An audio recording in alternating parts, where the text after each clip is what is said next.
என் அன்பார்ந்த ஆசிக் தோழர் நேயர்களே, உலகத்தில் இருக்கக்கூடிய மில்லியன் கணக்கான முஸ்லிம்கள் இந்த இந்த புனித ரமலானுடைய காலத்துல உலகத்தில் இருக்கக்கூடிய மில்லியன் கணக்கான முஸ்லிம்கள் நோன்பு பிடிச்சிட்டு வர்றாங்க அப்படிங்கிற செய்தி உங்களுக்கு தெரியும். இந்த வேளையில ஒரு முஸ்லீம் அல்லாத நாடு உலகத்திலே மிக பிரம்மாண்டமான ஒரு இஃப்தார் விருந்தை தயார் செஞ்சு இன்னைக்கு முஸ்லீம் அல்லாதவர்கள்னு அந்த நிகழ்ச்சியில கலந்து கொள்ள வச்சிருக்கு அப்படிங்கிற ஒரு ஆச்சரியகரமான செய்தி வந்திருக்கு. ஸோ இந்த செய்தியை குறித்து தான் இந்த காணொலியில பார்க்க போறோம். பார்ப்பதற்கு முன்னாடி நமது ஆசிக் தோழர் என்ற இந்த சேனலை மறக்காம சப்ஸ்கிரைபர் செய்து உங்களது உறவினர்களுக்கும் நண்பர்களுக்கும் இந்த செய்தியை பகிருங்க. மறக்காம கீழே இருக்கக்கூடிய பெல் ஐக்கானை கிளிக் பண்ணுங்க. இதன் வழியாக நமது செய்திகள் உடனுக்குடன் உங்களை வந்தடையும். வாங்க சம்பவத்துக்குள்ள போவோம். என் அன்பார்ந்த நண்பர்களே, புனித ரமலானுடைய காலம் ஆரம்பிச்சு நாட்கள் என்பது வேகமாக நகர்ந்து கொண்டிருக்கிறது. கிட்டத்தட்ட 8 நோன்புகளை பூர்த்தி செஞ்சிருக்கோம். இன்னும் சில நாடுகள்ல 9. இந்த பிறையின் அடிப்படையில முன்பு பின்பாக இன்னைக்கு உலக முஸ்லிம்கள் எல்லாமே, மில்லியன் கணக்கான முஸ்லிம்கள் எல்லாமே இந்த ரமலான் காலத்துல நோன்பு நோற்றுக்கொண்டும் பல்வேறு வணக்க வழிபாடுகள்ல ஈடுபட்டு கொண்டும் இன்னைக்கு செயல்பட்டு இருக்காங்க. சோ இந்த வேலையில தான் இந்த ரமலான் காலத்துல முஸ்லிம்கள் மத்தியில இஃப்தார், ஷஹர் என்ற இந்த 2 விஷயம் என்பது ரொம்ப முக்கியம். இஃப்தார் என்பது உங்களுக்கு தெரியும், நோன்பு திறக்கக்கூடிய நேரம். ஷஹர் என்பது நோன்பு வைக்கக்கூடிய நேரம். இந்தியாவை பொறுத்தவரை ஷஹருடைய நேரம் கிட்டத்தட்ட அந்த ஒரு 5 மணி அளவுல கிட்டத்தட்ட முடிவுக்கு வருது. அந்த 5 மணியிலிருந்து கிட்டத்தட்ட மாலை 6:30 மணி வரை கிட்டத்தட்ட ஒரு 12 மணி நேரம் தண்ணீர் பருகாமல் எதுவுமே சாப்பிடாம இறையச்சத்தோடு வணக்க வழிபாடுகளோடு இந்த ரமலான் காலத்தை முஸ்லிம்கள் இன்னைக்கு நகர்த்தி கொண்டிருக்கிறார்கள். தெராவி தொழுகை, இன்னும் நஃபிலான தொழுகை, இன்னும் குரானை வாசித்தல், ஈகை குணத்தோடு இருத்தல், பிறர் மக்கள் மத்தியில அன்போடு கருணையோடு நடக்கக்கூடிய செயல், கோபத்தை தவிர்த்திருக்கிறது, இச்சையை தவிர்த்திருக்கிறது என்று பல நற்குணங்களை வளர்க்கக்கூடிய ஒரு பயிற்சி கொடுக்கக்கூடிய ஒரு மாதமாக இந்த ரமலானுடைய மாதம் இன்னைக்கு கழிஞ்சிட்டு இருக்கு.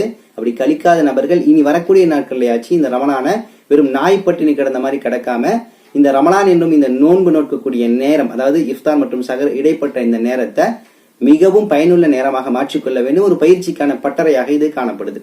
சோ இப்படிப்பட்ட இந்த இஃப்தார், ஷஹர் இந்த 2 விஷயங்களை இன்னைக்கு உலகத்துல பல நபர்கள் தன் ஆர்வத்தோடு செய்து கொண்டு வருகிறார்கள். அதாவது உதாரணத்துக்கு எடுத்தீங்கன்னா சென்னை, திருச்சி போன்ற பெரிய நகரங்கள்ல அங்க வேலையில் இருக்கக்கூடிய நபர்கள், வெளியூர்ல இருந்து அங்க வேலைக்கு சென்ற நபர்களுக்கு உணவு என்பது கிடைப்பது ரொம்ப அரிது. அப்ப அவங்க என்ன பண்றாங்கன்னா ஷஹர் நேரத்துல உணவு தேடி அலையிறாங்க. இதனாலே பல மாணவர்கள்லாம் இரவு நேரத்துல ஷஹர் செய்யாம நோன்பு வைக்காம அந்த நோன்பை விடக்கூடிய சூழல் உருவாகுது. அதனால இன்னைக்கு என்ன பண்றாங்கன்னா முஸ்லிம்கள் தன்னார்வத்தோடு இந்த ஷஹருடைய உணவை தயார் செய்து கொடுப்பது, இஃப்தாருடைய நிகழ்வை ஏற்பாடு செய்வதுன்னு சொல்லிட்டு பல அடிப்படையில நோன்பு வைக்கக்கூடிய இப்படி வெளியூர்ல இருந்து அங்க போய் தங்கி வேலை செய்யக்கூடியவர்களுக்கு இன்னைக்கு சேவை செஞ்சுட்டு வர்றாங்க. கோயம்புத்தூர்ல பாத்தீங்கன்னா ஜீவ சாந்தி போன்ற அறக்கட்டளைகள் ஷஹர் உணவை நேராக சென்று, உதாரணத்துக்கு மருத்துவமனையில ஒருத்தவங்க இருக்கிறாங்க அட்மிட் ஆகி அப்படின்னா அவங்களுக்கு உணவு கிடைப்பது என்பது அரிது. இப்ப அவங்களுக்கு தேடி கொண்டு போய் உணவு கொடுக்கறது, கல்லூரி மாணவர்களுக்கு, இன்னும் வேலையில இருக்கக்கூடியவர்களுக்குன்னு சொல்லிட்டு யாருமே நோம்பை விடக்கூடாதுன்னு சொல்லிட்டு, இந்த உணவுக்காக நோம்பை விடக்கூடாதுன்னு சொல்லிட்டு என்ன பண்றாங்க, அந்த ஷஹருடைய உணவு கொடுக்குறாங்க. சில இடங்களில் இஃப்தார் நிகழ்ச்சிகளை ஏற்பாடு செஞ்சு ஒரு நல்லிணக்க சூழலை உருவாக்குறாங்க. பல்வேறு நபர்கள், முஸ்லீம் அல்லாதவர்களும் இஃப்தார் நிகழ்ச்சி ஏற்பாடு செய்யறாங்க, முஸ்லீம்கள் இஃப்தார் நிகழ்ச்சி ஏற்பாடு செய்து முஸ்லீம் அல்லாத தொப்புள் குடி உறவுகளையும் அழைக்கிறாங்க. சோ இப்படிப்பட்ட சூழல் என்பது தமிழகத்துல இந்திய அளவுல இருக்கு, உலக அளவுல இருக்கு. அதுல ஒரு சிறந்த செய்தி தான் இன்னைக்கு கிடைச்சிருக்கு. அது என்ன செய்தினா, உலகத்திலேயே முஸ்லீம் அல்லாத ஒரு நாடு மிக பிரம்மாண்டமான முறையில 30 நாளும் ரமலானுடைய 30 நாளும் இஃப்தார் நிகழ்ச்சி கண்டென்ட் பண்ணிட்டு வருது அப்படிங்கிற ஒரு அற்புதமான செய்தி கிடைச்சிருக்கு. அது எந்த நாடு தெரியுமா? ரஷ்யா தான். ரஷ்யாவுடைய தலைவர் விளாடிமிர் புட்டின் ஒரு ஆகச்சிறந்த மத நல்லிணக்கத்தை விரும்பக்கூடிய தலைவரா இருக்கிறாரு. ஏனென்றால் இவர் மார்க்கத்தை தெரிந்து வைத்துள்ளார். முஸ்லிம் மார்க்க அறிஞர்களோடு நெருக்கத்துல இருக்கிறாரு. இவருடைய படையில முஸ்லிம்கள் அதிகமாக இருக்காங்க, அதுவும் சுன்னத்தான கோலத்துல. சேச்சன்யா ஆர்மி ஆகட்டும், இந்த சேச்சன்யா ஆர்மியில பாத்தீங்கன்னா ரம்ஜான் காதரின் இருப்பார் ஒருத்தர். அவருடைய இந்த டீம், பிரைவேட் ராணுவ குழு, இந்த குழு எப்படி இருப்பாங்கன்னா ஃபுல்லா சுன்னத்தான கோலம், ஃபுல்லா 6 பேக் எல்லாம் பக்காவா இருக்கும், தாடி சுன்னத்தான கோலத்துல இருக்கும். இது போல இந்த சேச்சன்யா ஆர்மி ஆகட்டும், வேக்னார் குரூப் ஆகட்டும், இது போன்ற இடங்கள் அதிகமான முஸ்லிம்கள் இருப்பாங்க. ரஷ்யாவுடைய அவையில கூட, அதாவது அந்த அரசு அவையில கூட முஸ்லிம்களுடைய பங்களிப்பு அதிகமா இருக்கு. ஏன்னா ரஷ்யாவில ஆர்த்தோட கிறிஸ்தவர்கள் அதிகம். அதை தாண்டி 2வது இடத்துல அதிகமாக இருக்கக்கூடியது முஸ்லிம்கள் தான். கிட்டத்தட்ட 20 மில்லியன் முஸ்லிம்கள் ரஷ்யால இருக்கிறாங்க. சோ இப்படிப்பட்ட ரஷ்யால கிறிஸ்துவ ஆட்சி தான் இருந்தால் கூட அவர்கள் கிறிஸ்துவ மதத்தையும் படிக்கிறாங்க, குர்ஆனையும் படிக்கிறாங்க. இந்த விளாடிமிர் புட்டினை பொறுத்த வரைக்கும் அவர் இந்த பைபிளையும் குர்ஆனையும் வாசித்து அது சார்ந்த முடிவுகளை சில இடங்கள் எடுக்கிறார். உதாரணத்துக்கு LGBTQ அவர் தடை செய்யறாரு.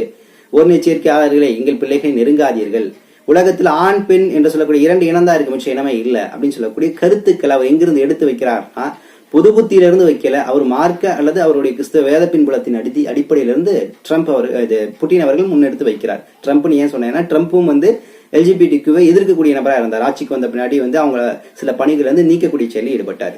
இப்படிப்பட்ட ஒரு சக்தி வாய்ந்த தலைவராகக்கூடிய விளாடிமிர் புட்டின் தான் இந்த ஏற்பாடை கொண்டு வந்திருக்கிறாரு. பல ஆண்டுகளா நடந்துட்டு இருக்கு. சமீபமா மாஸ்கோல இருக்கக்கூடிய மெமோரியல் மாஸ்க் அப்படின்னு சொல்லக்கூடிய இந்த பழைய பள்ளிக்கு முன்னாடி இருக்கக்கூடிய பெரிய பூங்கால ஏற்பாடு செய்யப்பட்டிருக்கு. இதற்கு பேரு ரமலான் கூடாரம்னு வச்சிருக்கிறாங்க. இங்கு இந்த 30 நாட்களும் இஃப்தார் விருந்து நடக்குது. எப்படின்னா சும்மா கிடையாது. பலாயிரக்கணக்கான முஸ்லீம்கள், முஸ்லீம் அல்லாத நபர்கள், அதாவது முஸ்லீம்கள், கிறிஸ்தவர்கள், யூதர்கள் என்று அனைத்து மதத்தை சார்ந்தவர்களும் இந்த இஃப்தார் நிகழ்ச்சியில கலந்துக்கிறாங்க. கலந்து கொண்டு ஒரு பரஸ்பர நிலையோடு, அது வெறும் இஃப்தார் நிகழ்ச்சின்னு சொல்ல முடியாது, அதுல கல்வி கூடங்கள் இருக்கு, பல்வேறு கருத்தரங்குகள் இருக்குன்னு சொல்லிட்டு ஒரு பெரிய காம்போவா இருக்கு. அங்க நீங்க இஃப்தார் முடிச்சுட்டு பல நிகழ்வுகள்ல நீங்க கலந்துக்கலாம். 30 நாள் இன்னைக்கு நடந்துட்டு இருக்குது. இந்த 30 நாள் அரசு என்ன பண்ணுது, ஸ்பான்சர் பண்ணி இந்த நிகழ்ச்சியை தொடர்ந்து நடத்திட்டு வருது. இது போல நிகழ்ச்சி உலகத்துல முஸ்லீம் அல்லாத ஒரு நாட்டுல நடக்குது அப்படின்னா அது நிச்சயமாக ரஷ்யா தான். வேற எந்த நாட்டிலையும் இந்த அளவு ஒரு உரிமை என்பது கொடுக்கப்படல. அப்படிப்பட்ட நிலை உருவாயிட்டு இருக்கு. ரஷ்யாவை பொறுத்த வரைக்கும் அங்க இருக்கக்கூடிய முஸ்லீம்கள் கிட்டத்தட்ட ஒரு 18 மணி நேரம் நோன்பு நோக்கிறாங்க. இப்ப இந்தியாவை பொறுத்த வரைக்கும் நம்ம 12 மணி நேரம் நோன்பு நோக்கிறோம். ஏன்னா நாடு கொஞ்சம் மாறும். அப்ப இந்த 18 மணி நேரம் நோன்பு நோக்கக்கூடிய சமயத்துல அந்த நோன்பு திறப்பதற்காக ஆயிரக்கணக்கான மக்கள் வர்றாங்க. வீட்டுல நோன்பு கஞ்சியோ அல்லது நோன்புக்கான பொருட்களோ உணவுகளோ இல்லாம இல்லை. ஆனால் இந்த இடத்திற்கு வருவதன் நோக்கம் ஒற்றுமையோடு நாம் இருக்க வேண்டும், நல்லிணக்கத்தை மேம்படுத்த வேண்டும். அந்த இஃப்தார் நிகழ்ச்சி முடிஞ்ச பின்னாடி மகரிப் தொழுக நிக்கிறாங்க பாருங்க, ஷஃப், அல்லாஹ் அக்பர், மாஷா அல்லாஹ், அவ்வளவு பெரிய கிரௌட் அப்படியே நீளமா நிக்கிறாங்க. ஷஃப் எல்லாம் அப்படியே அணிவகுத்து நிற்கிறது. இந்த அளவு என்ன ஆகுது, ரஷ்யால ஒரு நல்லிணக்கம் முஸ்லிம்கள் கிறிஸ்தவர்கள் மத்தியில உருவாயிருக்கு. அப்படிங்கும் போது பார்க்கவே அது கண்கொள்ளா காட்சியாக இன்னைக்கு காணப்பட்டு இருக்கு. சோ நான் சொன்ன ரஷ்யால 18 மணி நேரம் நோன்பு வைக்கிறாங்கன்னு சொன்னேன்ல. ரஷ்யாவை பொறுத்த வரைக்கும் அங்கு பாத்தீங்கன்னா இந்த ஷஹருடைய நேரம், இஃப்தாருடைய நேரம் என்பது சற்று கன்ஃபியூஸ். ஏன்னா ரஷ்யாவை பொறுத்த வரைக்கும் பகல் நேரம் என்பது சற்று நீளமா இருக்கும் கோடை காலத்துல. இதே குளிர்காலத்துல குறைவாக இருக்கும். இப்ப 18 மணி நேரம் நோன்பு வைக்கிறாங்க அப்படின்னா குளிர்காலங்கள்ல ஒருவேளை நோன்பு வந்துருச்சு, அந்த வாய்ப்பு வருதுன்னா 10 மணி நேரம் ஆயிரும். அப்ப அந்த இடத்திற்கு இடம் ரஷ்யால மாறுபட்ட சூழல் இருக்கிறதுனால தட்பவெப்பநிலை அந்த சூழல் என்பது அவர்கள் சில இடங்கள்ல என்ன பண்றாங்கன்னா அந்த நோன்பு வைக்கக்கூடிய ஷஹருடைய இஃப்தாருடைய நேரத்தை அங்க இருக்கக்கூடிய மார்க்க அறிஞர்களுடைய கூற்றின் அடிப்படையில வைக்கிறாங்க. அது எப்படின்னா அவங்களுக்கு பக்கத்துல இருக்கக்கூடிய வேறு சிட்டில என்ன நோன்பு கால அட்டவணை இருக்கும், ஷஹருடைய நேரம், இஃப்தாருடைய நேரம், அந்த அட்டவணையை ஃபாலோ பண்ணிக்கிறாங்க. ஏன்னா இங்க அவங்களுக்கு ஒரு நீண்ட நெடிய நேரம் இருக்கும்.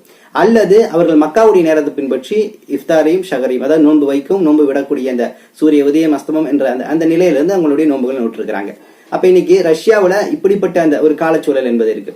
சோ இதுல இன்னும் கூடுதலா பார்க்கணும்னு கேட்டீங்கன்னா அதிகப்படியான நேரம் நோன்பு வைக்கக்கூடிய கால அளவு எந்த அளவு இருக்குன்னு கேட்டீங்கன்னா 20 மணி நேரம் நோன்பு வைக்கக்கூடிய மக்கள் இருக்கிறாங்க உலகத்துல. ஆச்சரியமா இருக்குல்ல. மொத்தமே 24 மணி நேரம் தான். அதுல 20 மணி நேரம் நோன்பு அப்படின்னா அது எவ்வளவு பெரிய விஷயம். ஏன்னா அங்க பாத்தீங்கன்னா அங்க என்பது நான் சொன்ன பகல் நேரம் ரொம்ப நீளமா இருக்கும். கோடை காலங்கள்ல பகல் நேரம் மிகவும் நீளமா இருக்கும். உதாரணத்துக்கு பாத்தீங்கன்னா கிரீன்லாந்து, ஐஸ்லாந்து, நார்வே போன்ற இடங்கள்ல பகல் நேரம் நீளமா இருக்கும். சோ இதெல்லாம் பாத்தீங்கன்னா இந்த துருவ பகுதிகளில் வருது, ஆர்டிக் மற்றும் அண்டார்டிக். இந்த குறிப்பாக ஆர்டிக்ல முஸ்லீம்கள் இருக்கிறாங்க. அண்டார்டிக் என்பது மனிதர்களை எளிமையான முறையில் வாழ முடியாது. ஆனா ஆர்டிக் துருவத்துல பாத்தீங்கன்னா இந்த துருவ பகுதிகளில் இந்த விஷயங்கள் இருக்கும். ஏன்னா துருவ பகுதியில் அந்த பகல் நேரம், இரவு நேரம் என்பது காலச்சூழல்ல மிகவும் நீளமா காணப்படும். இந்த ஆர்டிக்ல இருக்கக்கூடியவர்கள் பாத்தீங்கன்னா 20 மணி நேரம் நோன்பு வைக்கக்கூடிய சூழல் வருது. இவர்கள் அந்த நோன்புடைய அந்த நேரத்தை நான் சொன்ன மாதிரி பக்கத்தில் இருக்கிற ஊர்லயோ மக்காவுடைய நேரத்தை பின்பற்றிக் கொள்கிறார்கள். இருக்கிறதுல குறைவான நேரம் நோன்பு நோக்கக்கூடிய நாடுகள் பாத்தீங்கன்னா 10 மணி நேரம். சிலி, அர்ஜென்டினா, இது கோடை காலத்துல பாத்தீங்கன்னா 10 மணி நேரம் மட்டுமே அவங்க நோன்பு வைப்பாங்க. இப்ப நம்ம பாத்தீங்கன்னா 12 மணி நேரம் என்பது நோன்பு வைக்கிறோம். அப்ப ஒவ்வொரு நாட்டுக்கும் இந்த காலச்சூழல் வித்தியாசமா காணப்படுது அப்படிங்கிறது நம்ம இதன் வழியாக தெரிஞ்சுக்க முடியுது.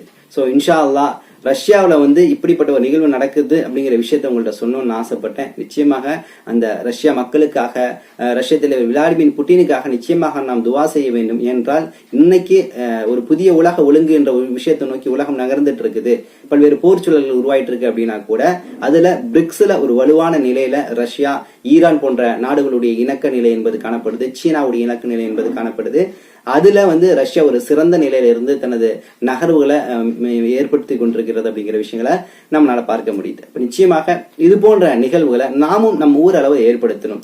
அனைத்து மக்களையும் அழைத்து இஃப்தார் போன்ற நிகழ்வுகளில் ஈடுபடும். இதுல கூடுதலான ஒரு செய்தி உங்களுக்கு தெரியும். தொல் திருமாவளவன் அவர்கள் கிட்டத்தட்ட ஒரு 10 ஆண்டுகளுக்கு மேலாக 10-15 ஆண்டுகள் இருக்கும்னு நினைக்கிறேன். ஐ திங்க் சரியா தெரியல. தொடர்ந்து இந்த ரமலான் மாசத்துல முதல் 2 நோன்பு வைத்தாரு, பின்பு 3, 5, சமீபமா 6 அல்லது 7 நினைக்கிறேன். ஐ திங்க் அவர் தொடர்ந்து ரமலான் மாசத்துல நோன்பு நோற்று வருகிறார். அதுக்கு காரணம் என்னன்னு சொல்லிட்டு நமது நண்பர்களுடைய ஊடகங்கள் வாயிலாக கேட்கக்கூடிய சமயத்துல அவர் சொன்ன ஒரே பதில் என்னன்னா, நான் மிச்சவர்களைப் போல அவர் கஞ்சியை குடிச்சேன் கலந்தேன் அப்படின்னு சொல்லிட்டு இருக்க நான் விரும்பல. நான் முஸ்லிம்களுடைய உணர்வுகளை புரிஞ்சுக்கணும்னு விரும்புறேன். அதனால தான் தொடர்ந்து இந்த 5 நாள் நோன்பு என்பதை ஒவ்வொரு ரமணானிலும், அது முஸ்லிம்களுடைய வீடுகள்ல ஒரு நண்பருடைய வீட்டுல சகர் செய்வேன், இன்னொரு நண்பர் வீட்டுல இஃப்தார் செய்வேன் சொல்லிட்டு தொடர்ந்து இந்த 5 நோன்பு வைப்பதன் மூலம் எனக்கு மிகப்பெரிய பெனிஃபிட் இருக்கு, என் உடல் ரொம்ப லேசா இருக்கு, பல்வேறு மாற்றங்களை நான் காண்றேன் அப்படின்னு சொல்லிட்டு அவரு தனது ஃபீட்பேக் இதுவரையிலும் திருமாவளவன் அவர்கள் முன்வைத்துட்டு இருக்கிறார். சோ அந்த அளவு இந்த நோன்பு என்பது ஒரு மிகப்பெரிய மாண்பாக இருக்கிறது. நோன்ப முஸ்லிம் அல்லாத நபர்கள் அவர்கள் உண்மையை சொல்லணும்னு கேட்டீங்கன்னா உடல் நலனுக்காக இன்னைக்கு நோன்பு வைக்கிறாங்க. இரண்டாவது, உள்ளத்தின் நலனுக்காக நோன்பு வைக்கிறாங்க, ரொம்ப ரிஃப்ரெஷ்ஷா உணர்றாங்க. சோ இந்த 2 படிநிலைகளை தாண்டி முஸ்லிம்கள் இந்த 2ஐயும் பெரிய அளவுல எடுத்துக்காம அதை தாண்டி இறையச்சம் என்பதற்காக நோன்பு வைக்கிறாங்க. ஏன்னா நோன்புடைய இலக்கு என்னன்னா இறையச்சம் தான். ஒருத்தர் நோன்பு வச்சு பட்னியா கிடக்கிறான் அப்படின்னா யாருக்கும் எந்த பயனும் இல்லைன்னு அல்லாஹ் சொல்றான். இப்ப நோன்பு வைக்கிறதன் நோக்கம் என்னன்னா, நீங்கள் பயபக்தி உடையவர்களாகவும் பரிசுத்தம் உடையவர்களாகவும் ஆகுவதற்காகத்தான் இந்த நோன்பு அல்லாஹ் கடமையாக்கி இருக்கான். மேலும் நோன்பு மானக்கேடான விஷயத்தை தடுக்கக்கூடிய ஒரு ஆயுதம்னு சொல்றான், அதாவது ஒரு கேடயம் அல்லாஹ் சொல்றான். ஏன் கேடயம் சொல்லணும்?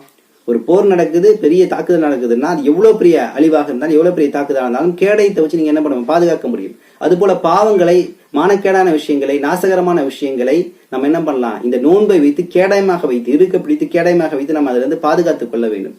ஒருவேளை அந்த நோன்பு வைத்தும் பாவம் செய்யறீங்க அப்படின்னா உங்களுக்கு கீழே கேடயம் இல்லை, நீங்கள் பெருமைக்காக நோன்பு வைக்கிறீங்க தவிர வேறு எதுவுமே கிடையாது. அப்ப இன்ஷா அல்லாஹ் வரக்கூடிய நாட்கள்ல நம்ம நோன்பை விடாமல் வைப்போம். இந்த நோன்பின் மூலம் மாண்பு பெற்ற மக்களாக மாறுவோம். நமது இலக்கு என்பது, நமது கோல் என்பது, நமது அச்சீவ்மெண்ட் என்பது மறுமை. அந்த மறுமையில் கிடைக்கக்கூடிய சுவனம், அந்த சுவனத்தில் கிடைக்கக்கூடிய வெற்றி, அதை தாண்டி அல்லாஹ்வின் பொருசியமாக ரசூல் ஸல்லல்லாஹு அலைஹி வஸல்லம் அவர்களை காண பெற்று அவர்களுடைய முகப்பத்தை பெற்று வரவேற்பை நாம் பெற்றுக்கொள்ள வேண்டும் என்பதுதான் இதனுடைய இலக்காக காணப்படுகிறது. சோ இன்னும் சில தகவல்களை திரட்டிக்கொண்டு விரைவில் உங்களை சந்திக்கின்றேன். நன்றி. அஸ்ஸலாமு அலைக்கும் வரஹ்மத்துல்லாஹி வபரகாத்துஹு.